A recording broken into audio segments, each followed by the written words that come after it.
అమ్మ, కార్తీక మాసంలోనే నాగుల చవితి ఎందుకు చేస్తారు? ఎందుకంటే ఆయన ఆభరణం కదమ్మా, శివయ్య మెళ్ళో, శివయ్య మెళ్ళో ఆభరణం. పాపం ఈయన గణపతికి ఏమో బొడ్డుకి వడ్డాణంగా ఉంది కదా, సుబ్రహ్మణ్యేశ్వర స్వామి కూడా ఉన్నది. కాబట్టి ఇది వాళ్ళ వంశంలో ఉన్న ఈయన కదా. ఇప్పుడు మీరు నాగుల చవితి, నాగులకే ఆరాధన ఎందుకు చేస్తున్నాం అని మీరు అడుగుతున్నారు. నందీశ్వరుని కూడా కొలవటం ఉంది.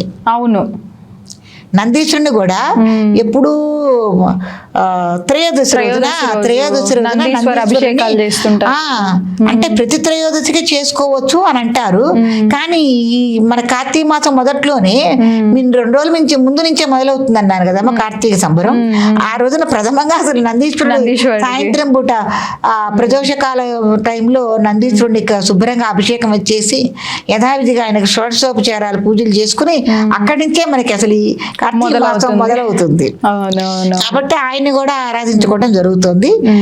ఈ చవితికి నాగుల చవితిని చాలా విశేషంగా పేరు, పెద్ద పండగగా మనం అందరం చేసుకోవటం. ఆ రోజున కూడా ఉపవాసాలు ఉండటం చేస్తుంటాము. తెల్లారే మళ్ళీ నాగుల పంచమి కూడా ఉంది. పంచమిని కూడా నాగుల పంచమిగా ఆరాధన చేస్తూ ఉంటారు. కాబట్టి కార్తీక మాసంలో ఇది కూడా చాలా విశేషం.